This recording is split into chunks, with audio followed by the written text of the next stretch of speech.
Okay, bismillahirrahmanirrahim. Assalamualaikum warahmatullahi wabarakatuh.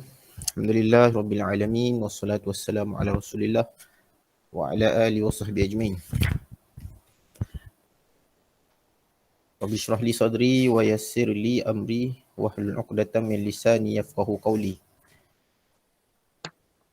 Mudah-mudahan Allah Subhanahu Wa Taala bagi semua kita kesihatan, dijauhkan daripada wabak penyakit, diberkati umur dan segala urusan seharian. Amin. Alhamdulillah, ini adalah kita panggil setelah tak sangka juga berjam-celik lama sangat duduk rumah, dah bulan ke-7 kita bersama dan sampailah kita ke penghujung kitab ataupun buku yang kita jadikan sebagai silibus kita punya pertemuan sepanjang setiap minggu, setiap hari Jumaat, setiap minggu. Kita panggil kitabnya habis tetapi praktikalnya tidak akan pernah habis lah. Jatuh bangun, ada hari kita jatuh dan ada hari bangun. Janganlah kita doalah pada Allah, jangan kalau kita jatuh tak bangkit-bangkit. Allah ada hari malas, ada hari rajin. Mudah-mudahan hari malas itu dan bertukar kepada hari yang cerah, matahari yang terang, bulan yang mengambang. Jadi pada petang ni saya cover terus insya-Allah 4 asas yang terakhir. Jadi hari ni kita tak ada perkongsian motivasi dan kaedah. Kita terus kepada asas yang ke-47. Kalau ada apa-apa kita panggil persoalan, pertanyaan, boleh terus potong, insya-Allah kita sama-sama kongsi pandangan ahli jemaah yang lain. Asas yang ke-47, Allah memimpin hati orang beriman. Allah memimpin hati orang beriman. Ini yang kita panggil orang beriman ni. Iman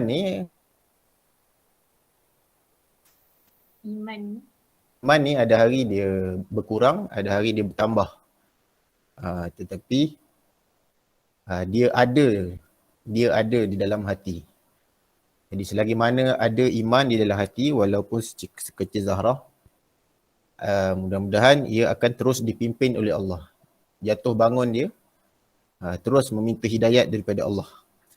Firman Allah Subhanahu Wa Taala, wa may yu'min billahi yahdi qalbah. Siapa yang beriman kepada Allah Subhanahu Wa Taala, Allah akan memimpin hatinya. Yahdi qalbah. Yahdi ni fi'il mudhari'. Dia punya pelaku dia, fa'il dia Allah lah. Yahdillahu qalbahu. Siapa yang beriman dengan Allah Subhanahu Wa Taala, Allah akan memimpin hati dia. Hidayat ni pimpinan kan, pimpinan, petunjuk. Latar belakang ayat. Allah menceritakan tentang musibah yang melanda. Ayat dia ni wama asab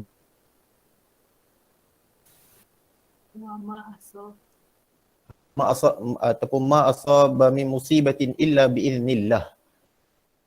Tidaklah ada satu musibah yang melanda manusia melainkan dengan izin Allah.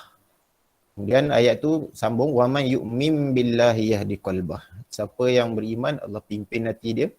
Wallahu bikulli syai'in alim. Allah mengetahui setiap sesuatu.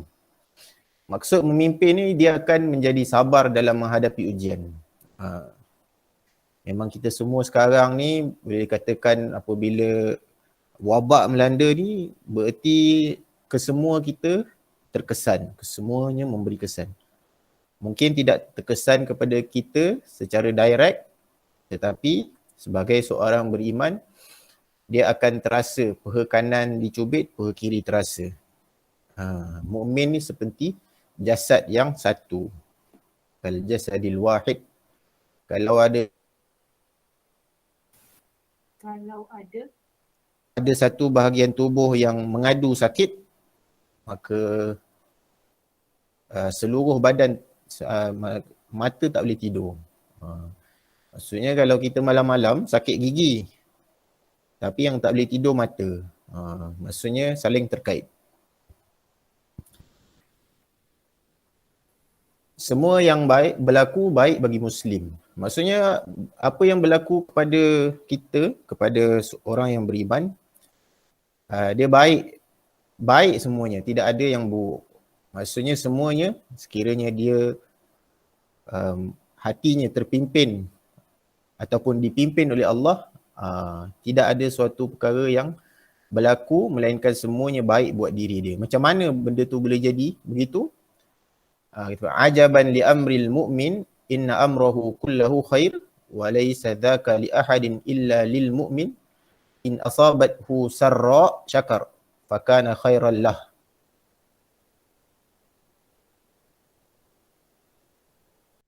Sungguh ajaib urusan orang beriman. Semua urusannya baik bagi dirinya. Tidak ada yang sebegitu melainkan bagi orang beriman. Jika dia diberi kegembiraan, dia bersyukur, ia baik baginya. Jika dia diberi kesusahan, dia bersabar, ia juga baik bagi dirinya. Dia ada kan kita Nabi ajar, kalau kita dapat nikmat, kita sebut Alhamdulillah allazi binikmatihi tatimmus salihat. Segala puji bagi Allah yang mana dengan nikmatnya sempurna segala kebaikan. Kalau kita ditimpa musibah, kita diajar oleh Nabi SAW untuk sebut Alhamdulillah ala kulli hal. Maksudnya segala puji bagi Allah bagi setiap sesuatu yang berlaku. Dua-dua pun Alhamdulillah. Dua-dua pun Alhamdulillah. Dua-dua pun sama, iaitu kita memuji Allah Subhanahu Wa Taala, tapi beza dia belakang tu. Maksudnya kalau kita kena musibah kita sebut Alhamdulillah. Alhamdulillah ala kulli hal. Okey. Qiraat yang sabit tetapi tidak mutawatir. Di dalam ataupun pada ayat ini ada satu qiraat yang diriwayatkan daripada Ikrimah. Beliau membaca wa man yu'min billahi yahda'u qalbuhu. Yahda'u. Mereka yang beriman pada Allah hatinya menjadi tenang. Hatinya menjadi, ya, kalau kita telah terpimpin, hati telah terpimpin, kalau kena musibah, kita akan merasai ketenangan tu kerana kepercayaan kita kepada qada dan qadaran. So ayat ini walaupun tidak boleh dibawa baca dalam solat, Tidak boleh dibaca dalam solat. dia qiraat ni tak boleh bawa dalam solat kan. Ini Ustaz Aziz lagi mahir ni. Tetapi dia adalah qiraat yang sabit ataupun maksur, diriwayatkan daripada Ikrimah. Cuma dia bukan cara bacaan yang tepat dari sudut qiraat. Tetapi makna dia sama, makna dia tally lah, makna dia bertepatan. Iaitu mereka yang beriman pada Allah hatinya menjadi tenang. Sebab itulah hati dia, kalau dia beriman dia tenang, sebab itulah kalau dia buat salah, dia akan rasa tak sedap hati. Dia buat salah, dia tahu dia buat salah, dia buat dosa. Kerana dia kalah dengan nafsu dia. Maksudnya dia tahu benda tu dosa, tapi dia tak boleh nak lawan nafsu dia. Dia buat juga benda tu. Tapi hati dia tak tenang. Hati tak tenang ketika buat dosa tu tanda Hati tak tenang. Kalau dia buat salah, hati dia tak tenang, tu tanda dia ada iman dalam hati dia. Yang jadi masalah kalau dia buat salah, dia tahu benda tu dosa, tapi dia relax je. Hati dia relax je. Yang itu masalah. Kerana Allah telah cabut rasa takut daripada hati dia. Itu secara ringkas tentang hati seorang manusia. Okey. Asas yang habis asas ke-47. Ada apa-apa soalan? Tak ada Saya terus sambung.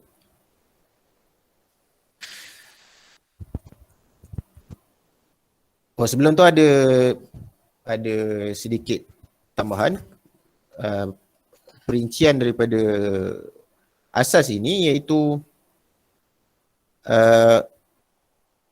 apabila kita ditimpa musibah, selain daripada tadi kita sebut kita sebut apa tadi, alhamdulillah ala kulli hal kan. Kita juga diajar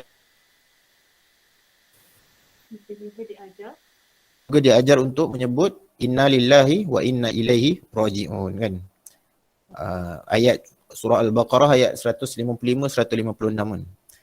Allah berfirman walana bluwannakum bisyai'in minal khaufi wal ju' wa naqsin minal amwali wal anfusi wath thamarat wa basyiris sabirin. Dan kami uji kamu bisyai'in. Ini pun menarik ke ayat ni?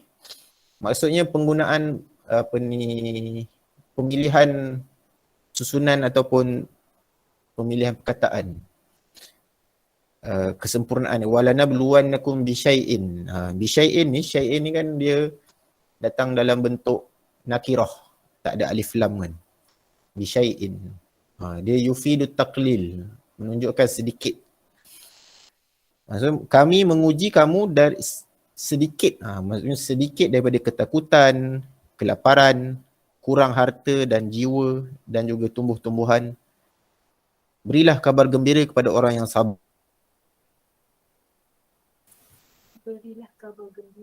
Berilah kabar gembira kepada orang yang sabar. Mereka yang sabar ni ialah orang yang apabila ditimpa musibah, mereka akan berkata, sesungguhnya kami semua ini adalah milik Allah Subhanahu Wa Taala dan kami semua akan kembali kepadanya. Ayat ni memang bertepatan betul lah dengan suasana kita hari ni.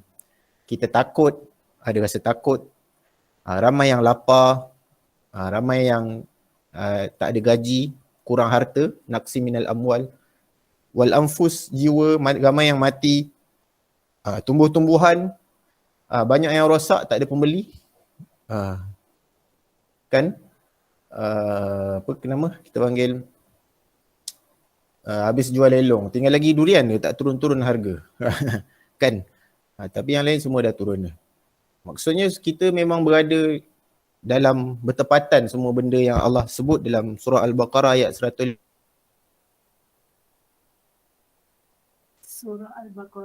Surah Al-Baqarah ayat 155 dan 156 ni memang bertepatan. Dia memang nampak macam terlalu kita panggil macam terlalu sempurna lah. Maksudnya sabar kan. Tetapi memang itulah dia punya foundation dia. Di samping berusaha, hendaklah kita terus bersabar, berdoa dan bertawakal kepada Allah Subhanahu Wa Taala. Kan kadang-kadang orang kata macam klise kan. Doa ya memang macam mana pun itulah dia kita punya perisai, kita punya senjata terakhir. Selain kita terus berusaha untuk meneruskan kehidupan di dunia yang sementara ni kan. Adapun musibah-musibah yang melanda ni, musibah-musibah yang melanda. Apabila musibah yang melanda ni dia umum, maksudnya semua orang terkena, maka ada orang yang terkena musibah ni kerana Allah nak angkat darjat, ada yang Allah nak hapuskan dosa, ada yang sebagai satu hukuman, maka pelbagai lah dia punya asbab dia. Okey, selesai. Seterusnya, asas yang ke-48. Asas yang ke-48, setiap orang lebih mengetahui kecenderungan dirinya. Maksudnya satu orang dia tahu ataupun dia lebih tahu dia seronok buat apa. Pekerjaan yang dia suka ke, kemahiran dia suka. Itu maksud dia. Kan ada orang suka melukis, ada orang suka membaca, kan. Ada orang suka belajar, ada orang suka bertukang, berbeza-beza. Asas ini dia Asas ini dia berdasarkan firman Allah Subhanahu wa taala, qad alima kullu unasim mashrabahum. Setiap orang telah mengetahui tempat minumnya. Mashrabahum. Macam tak ada kaitan kan, tapi ada kaitan. Okey, kita tengok latar belakang ayat dia. Ayat tersebut menceritakan tentang nikmat Allah Subhanahu Wa Taala yang diberikan kepada kaum Nabi Musa, iaitulah 12 pancutan air ketika mereka terlalu dahaga apabila mereka sesat di padang pasir. Lalu Nabi Musa berdoa agar mereka diberi minum. Maka Allah memerintahkan Nabi Musa untuk dia ketuk bi'asakal hajar, dengan kait tongkat dia ketuk batu, maka terpancutlah 12 mata air sesuai dengan jumlah kabilah mereka. Ada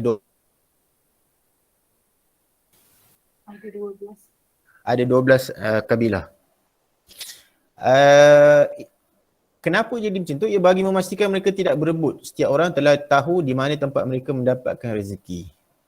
Maksudnya apa yang ada di tangan orang itu adalah hak orang tu. Macam yang Allah telah tetapkan bagi dia.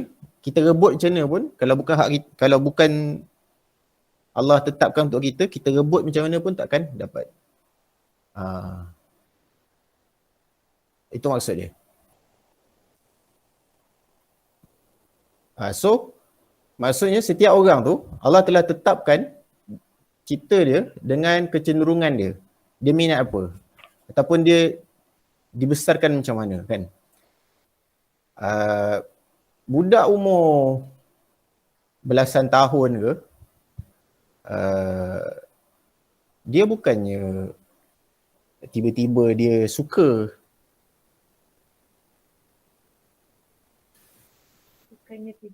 Tiba-tiba, contohnya kalau dia suka bertukang, ada kemungkinan dia memang, ataupun Allah telah jadikan kecenderungan dia sebegitu, kan. Maksudnya, kalau kita paksa dia untuk buat satu benda yang dia tidak minat, kebiasaannya dia tidak akan ke mana. Dia tidak akan ke mana. Kemahiran manusia yang berbeza. Manusia dicipta dengan kemahiran yang berbeza untuk melengkapkan keperluan sesama manusia. Tidak ada manusia yang menghimpunkan semua kemahiran. Ada manusia yang multitasking tetapi tetap tidak mampu melakukan semua pekerjaan. Kita hidup kat dunia ni memang perlu antara satu sama lain, kan. Kita memerlukan kepada petani yang tanam padi.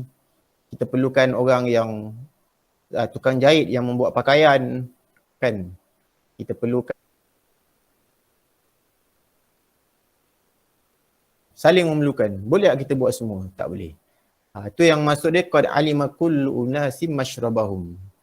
Maksudnya kepelbagaian manusia ni adalah satu darurat, satu keperluan yang tidak boleh tidak. Maka tidak boleh dipaksa-paksa. Dia akan pergi juga ke arah minat dia. Kita tak nafikan lah sekarang ni pekerjaan yang kita tak mampu dah nak buat pekerjaan yang kita suka. Maksudnya janji ada duit je, kan. Janji dapat teruskan kehidupan. So ramailah yang belajar tinggi-tinggi, jadi jadi rider dan jadi driver Grab dan sebagainya, kan. Tetapi pada asalnya manusia ni memang dia akan begitu lah. Telah tercipta dia dengan kecenderungan dia untuk buat benda yang patutnya dia buat. Okey, jangan dipaksa. Ada anak yang tak mampu hafaz Quran, tangan dah, maksudnya dah tak boleh nak dikawal, masuk tahfiz lah. maka terhimpunlah anak-anak yang kurang kasih sayang kat tahfiz. So kita kadang-kadang kita tak boleh nak salahkan kenapa kadang-kadang budak-budak tahfiz ni ramai yang macam liar, buas. Antara faktor dia ialah kerana ada di antara ibu bapa yang tak mampu nak kawal anak-anak dia, maka dia sangka sekolah tahfiz akan mampu kawal anak dia. Seterusnya, kalau anak suka bertukang, kita suruh dia belajar sains. Memang tak pergi ada. Jawab periksa memang tak lulus. Dia suka kepada benda-benda yang vocational dan sebagainya kan, kemahiran. Ada anak yang suka seni, dia suka melukis, dia suka tulis puisi dan sebagainya. Benda-benda yang berkait dengan jiwa kan. Tapi kalau kita halang dia, kerana benda tu tak jamin masa depan, tak dapat banyak duit,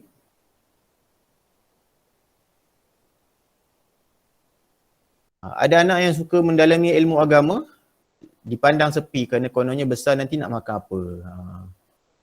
Aku belajar agama, besar nak makan apa nanti. Selalu macam tu kan. Dulu. Sekarang mungkin dah kurang. Okey, seterusnya, keseronokan ibadah beza-beza. Begitu juga berdasarkan apa kita panggil, kaedah ni, asas ni. Tidak terhimpun semua kebaikan dalam diri seseorang. Maksudnya dia, satu orang tu dia tidak Allah jadikan dia minat untuk buat semua ibadat. Ada orang yang dia suka puasa. Ada orang lain kalau dia puasa menyebabkan dia malas ibadat lain dan dia jadi tak nak beraktiviti. Maka puasa sunat bagi orang yang macam ni tak digalakkan. Ada orang yang dia suka beraktiviti luar, buat kebajikan, program kemanusiaan, tapi dia kurang minat dalam menuntut ilmu. Ada orang dia suka menuntut ilmu tapi kurang pula dia buat. Ada orang Allah rezeki dia senang bangun malam, tapi dia malas, dia macam susah nak puasa sunat. Ada orang yang susah nak puasa sunat, dia senang bangun malam. Ada orang yang puasa pun susah, sembahyang bangun malam pun susah. Apa pun tak boleh. Tetapi secara kesimpulan dia, setiap orang tu, ni ada perkataan Imam Malik ni menarik yang saya bacakan. Sesungguhnya Allah Subhanahu Wa Taala telah membahagikan amalan-amalan sebagaimana Allah membahagikan rezeki. Boleh jadi seorang itu dibuka atau dimudahkan untuk dia untuk solat, tidak dimudahkan dia untuk berpuasa. Ada orang dimudahkan dia untuk bersedekah, tidak dimudahkan dia untuk berpuasa. Ada orang dimudahkan dia untuk jihad, tetapi tidak mudah bagi dia untuk solat.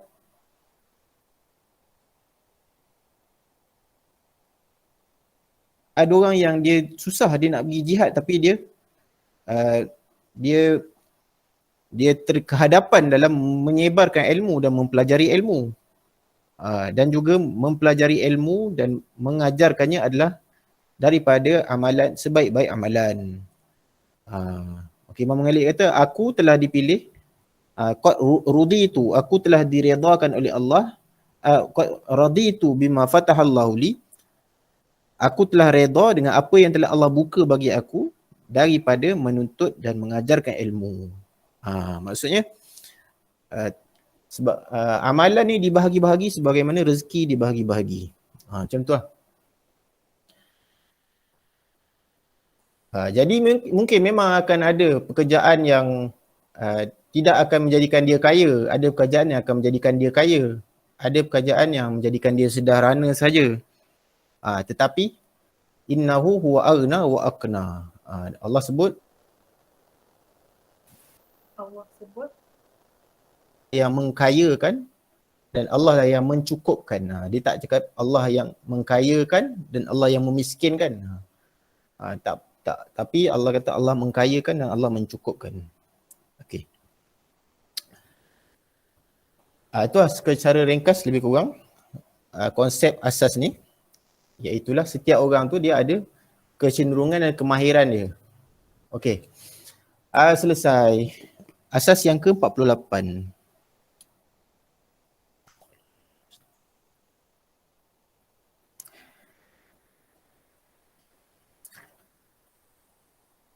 Oh, sebelum tu, saya tertinggal ada satu lagi saya nak kongsi.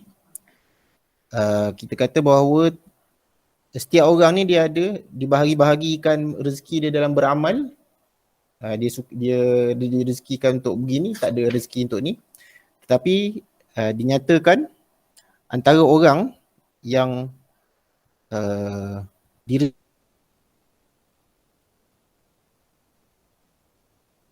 diberi taufik untuk buat semua ibadat, ialah antaranya ialah Abu Bakar.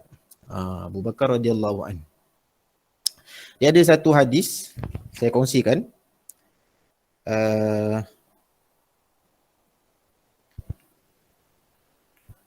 Dalam satu hadis disebutkan bahawa akan diseru di akhirat kelak, ya abdallah, wahai hamba Allah, hadza khairun faman kana min ahli salat du'iya min babis salat. Ini adalah kebaikan, siapa yang di kalangan orang-orang ahli solat, maka dia akan diseru daripada pintu solat. Pintu solat. Siapa yang dari kalangan ahli jihad, dia akan diseru dari pintu jihad. Siapa yang dari kalangan orang yang bersedekah, dia akan diseru dari pintu sedekah. Siapa waman kana min ahli siyam, siapa yang dari kalangan ahli berpuasa, dia akan diseru daripada babur rayyan, pintu ar-rayyan kan. Kemudian Abu Bakar As-Siddiq dia kata, ya Rasulullah, ma ala ahadin yud'a min tilkal abwab min dhariratin, fahal yud'a ahadun min tilkal abwab kulliha. Abu Bakar dia tanya, setiap orang ni diseru mengikut pintu-pintu ni, ada tak orang yang akan diseru dari setiap pintu? Abu Bakar tanya Rasulullah. Maka Rasulullah menjawab, na'am, ya ada, wa arju an takuna min, dan aku berharap engkau adalah seorang daripadanya. Maksudnya Abu Bakar ni, Nabi kata dia akan diseru daripada setiap pintu. Maksudnya Abu Bakar ni telah diberi taufik oleh Allah untuk buat ibadat ni daripada semua sudut. Jadi kalau kita ada kecenderungan suka mudah memberi sedekah, bagi sedekah. InsyaAllah itu adalah jalan kebaikan yang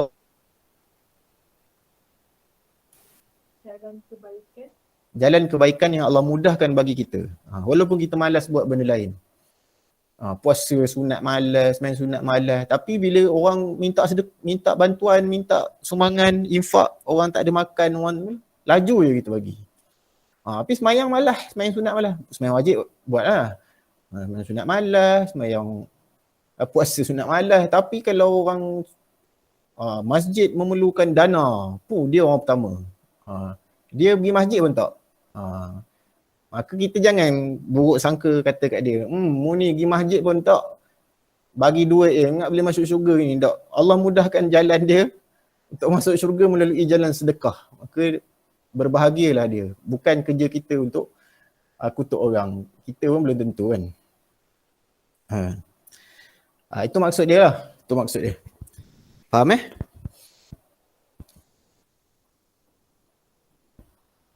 Seterusnya, asas yang ke-49.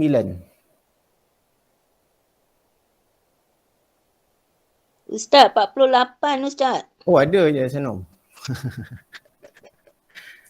48 dah selesai dah tadi 48. 49 dah sekarang je. Ya Ustaz, 49. Okey.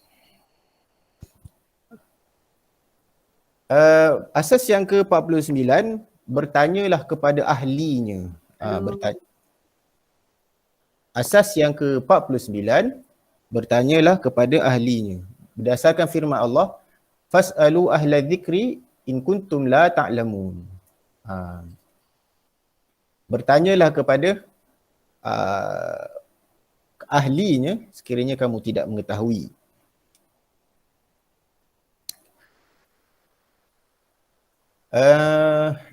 Asas ini dia adalah berkait dengan kesedaran diri kita bahawa kita tak tahu, so kita tanya.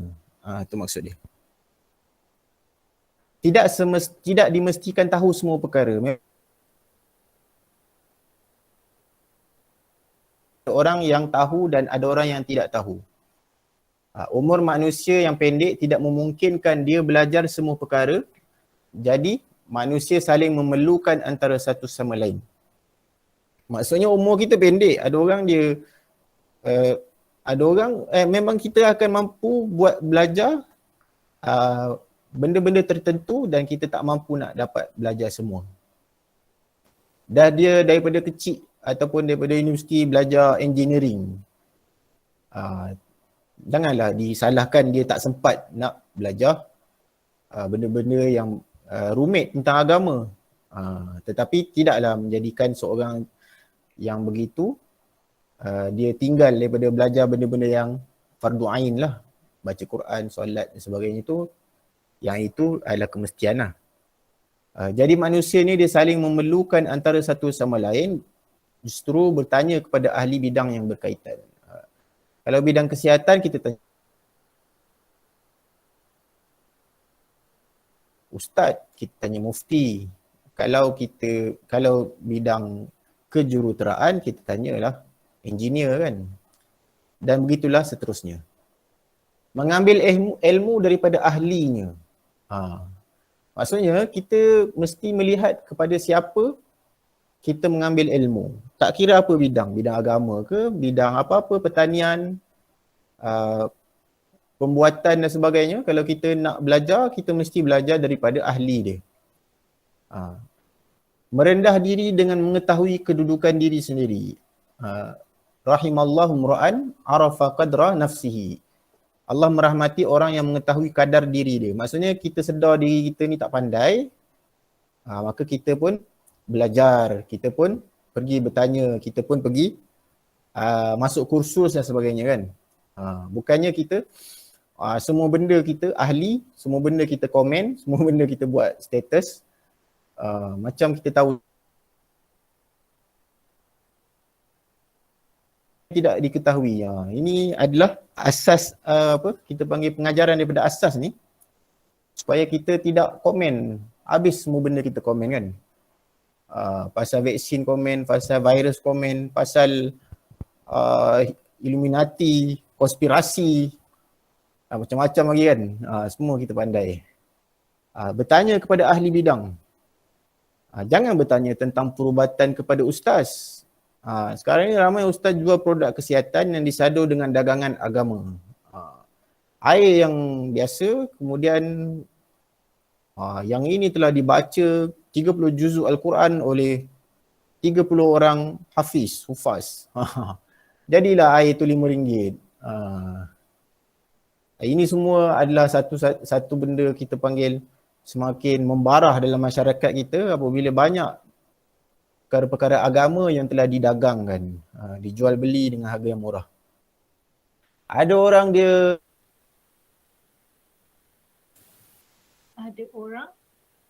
yang ada antara yang saya perasan, dia claim, dia dakwa dia jual air Zam-Zam yang dicampur dengan air yang telah direndam dengan rambut Nabi SAW. Air tu dah jadi satu botol kecil jadi sampai berapa puluh ringgit. Itu antara contoh lah. Mudah sangatlah orang menjual agama ni. Menjual barang yang mana barang itu disandarkan dengan agama. Pada asalnya air yang boleh dijampi untuk nak merawat orang telah menjadi barang dagangan. Pada asalnya dia adalah satu khidmat seorang perawat kepada orang yang dirawat untuk kalau kadang-kadang dia dirasuk ke apa kan, memanglah tu antara cara yang boleh diguna. Tapi akhirnya oleh kerana cara tu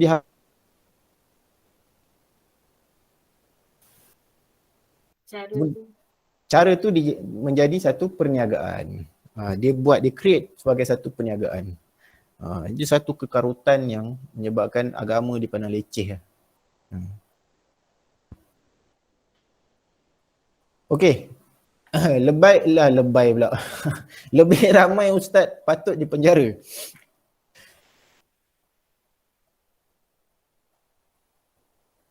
Diriwayatkan ada seorang lelaki mendapati Rabi'ah bin Abdurrahman ni. Dia guru pada Imam Malik. Dia tengah menangis. Didapati masa tu Rabi'ah dia tengah menangis. Kemudian ditanya kepada Rabi'ah, kenapa kamu menangis? Maka Rabi'ah dia jawab, dia kata, orang ramai telah bertanya kepada orang yang tidak berilmu. Maksudnya orang main tanya je. Nampak macam orang tu berseban sikit, pakai jubah elok sikit. Ni ustaz ni. Kita pun tanya dia hukum agama.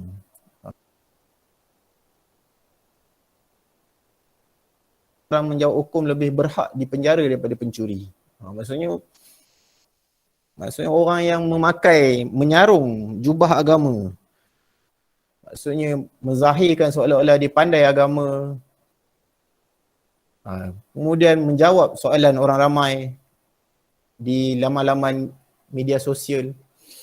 Maka orang yang sebegini, kata Rabi'ah, dia lebih layak dipenjara berbanding pencuri. Pencuri dia merosakkan harta orang, yang ni merosakkan agama orang kan. Maka berhati-hatilah kita dalam memilih guru. Kalau macam yang ibu-ibu sedang yang kita berbincang setiap hari Jumaat ni lebih kepada bukan saya mengajar lah, berkongsi kan. Tidak ada, insya-Allah setakat yang saya ingat, kalau ada persoalan saya cuba untuk tidak menjawab, melainkan dia ada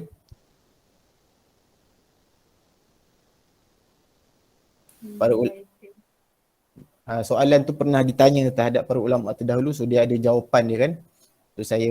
So kalau jawapan soalan tu sama, so itulah jawapan yang diberikan. Maksudnya nukilan sahajalah. Okey. Selesai. Asas yang ke 49. Asas yang ke 50.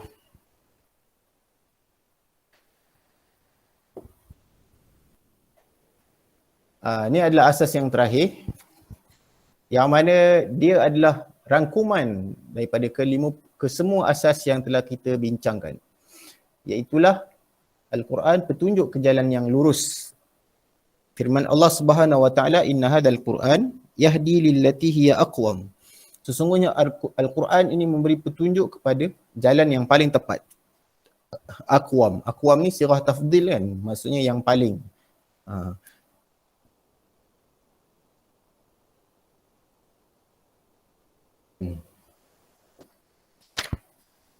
Okey, latar belakang ayat. Sebagai penutup kepada 50 asas yang kita telah lalui ini, ayat ini secara umumnya adalah ringkasan asas perjalanan kehidupan seseorang manusia. Satu orang manusia ni, asas dia ialah dia buat baik, dia akan dapat baik. Tidak kira perbuatan baik itu berkaitan dengan dunia ataupun akhirat. Kan, dia buat baik kat orang pun dia akan dapat baik insya-Allah. Kalau pun orang tak balas baik, Allah balas baik. Dia buat tak baik, dia akan tak dapat. Dia akan dapat benda tak baik pula. Maksudnya what you give, you get back lah. Dipanggil apa? Kalau dalam bahasa Arab dia, kama tadinu tudan.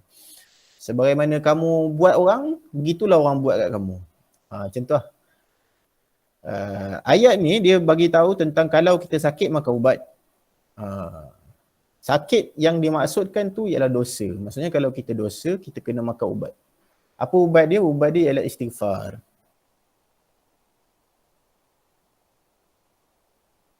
Keseluruhan dia macam tu lah. Kamu buat baik dapat baik, kamu buat tak baik dapat tak baik. Kalau kamu sakit maka ubat. Macam tu lebih kurang. Jadi keseluruhan hidup kita tu begitulah dia. Kan? Kita pergi kat mana pun itulah pusing-pusing dia, itulah dia asas dia. Okey, jalan kehidupan yang Quran tunjuk secara umum. Dia ada rangkuman tauhid, dia ada ibadat, dia ada muamalat, dia ada akhlak. Maksudnya dalam Quran ni dia ada cerita tentang bagaimana kita beriman pada Allah, rukun iman yang 6 tu. Kemudian ibadat, bagaimana kita beribadat, rukun Islam tu. Kemudian bagaimana kita muamalat dengan akhlak ni sebenarnya satu lah. Bagaimana kita berinteraksi dengan manusia, jual beli kita punya hukum hakam pernikahan, akhlak kita dengan jiran tetangga, ia aqwam, jalan yang paling tepat. So dari semua ni, itu maksud dia, contoh tauhid kan. Kalau kita percaya, dapat baik. Kalau kita tak percaya, dapat tak baik. Ibadat kalau kita buat dapat baik, kalau kita tak buat dapat tak baik. Muamalat kalau kita buat tak baik kat orang buat tak baik kat kita. Kalau kita buat baik kat orang buat baik kat kita. Itulah pusing-pusing. Memang itu sahajalah sebenarnya asas ataupun fundamental kehidupan setiap manusia yang berada di atas muka bumi ni. Allahu a'lam bissawab. Alhamdulillah, syukur pada Allah